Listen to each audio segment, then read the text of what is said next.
Canyon is here, and we're going to talk about the different kinds of paints that when you go to the store and you look at the shelves, it's like when you used to go to Sears or whatever and had all the TVs up and you'd see them all and you just sort of stare at them. Very confusing. Well, there's different kinds of finishes that you want to get. There's the enamel, there's the latex and the oil. We're going to talk all about that. This was inspired by a Facebook fan of yours. I put a post up on my Facebook fan page, and I said, what do you guys want to learn about? What can I teach you? So, Bonnie Earl from Carthage, Missouri, thank you for doing that. You. So let's get into this. We've got a couple, we got some swatches to go through. Yes.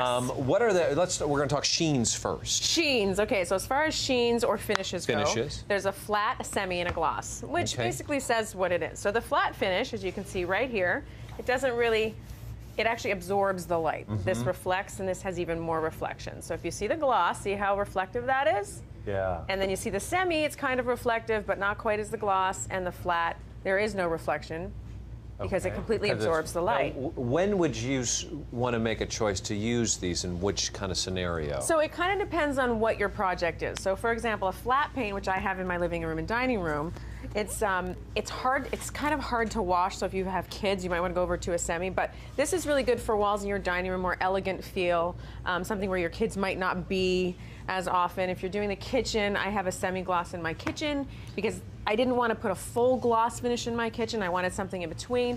So I did a semi-finish, and it's really easy to wash off fingerprints and crayon, and so you can wash this. It's also water-based. And then the gloss finish here is something that you might want to use on furniture, not on some furniture if you like that high gloss finish, and also trim. You know, you trim on your walls. I heard this is also good for bathrooms. The semi-gloss is. Yes, especially if you're going to have a lot of moisture in. That's a good way to go too. All right, so we've got the sheens or the finishes. Let's get to the difference between the latex and the oil, which by the way, I know we put this on earlier. It's still wet. It's still wet. So this, yeah. I know drying time is one of the huge difference. I mean, this can take anywhere between 1 to 6 hours to dry. This can take a few days, basically. Yeah. So this is great if you have to paint really quickly. Also, it's water-based, so if you make a mistake and it falls on your trim or falls on the floor, you just get a wet paper towel or rag and you can wipe it up easily. Oil also has a very strong smell.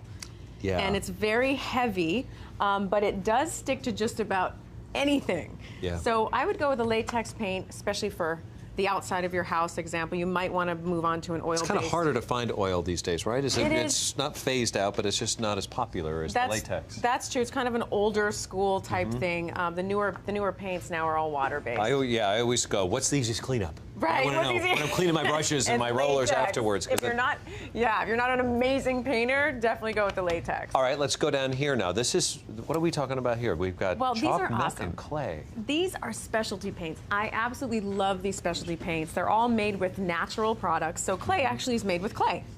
Oh, wow. Right? Milk is made with milk, and chalk is made with chalk. Really?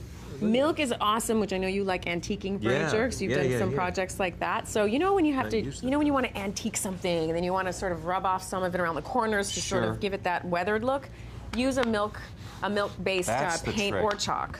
Yes. Where do you find this? Because I've not seen this at like the typical home improvement center. Yeah, basically probably a specialty paint store, like the smaller stores have these. But art stores and things like that, maybe or a place to start. Art stores too, because these are amazing if you're using like arts and crafts for pottery and stone. Like if you're going to paint your pottery pots. Sure, the clay pots. Yes, go this. How does this hold up versus some of the others? Is this great? This is durable. Durable. Okay. Inside, outside. Oh! Did I get it? Yes. Durable's our first clue word. Oh, fantastic! Wow, you guys sneak it in there. That's our first clue word in our contest. Now we gotta dance, right? There's no music. Okay. Well, anyways, that was pretty. Let's touch on the brushes quickly, and then I want to ask you about swatches. So. Well, yeah, the one thing I want to say is you do want to invest in your paintbrush. Makes a huge difference. This is an all-purpose paintbrush. This is for latex. This is for oil.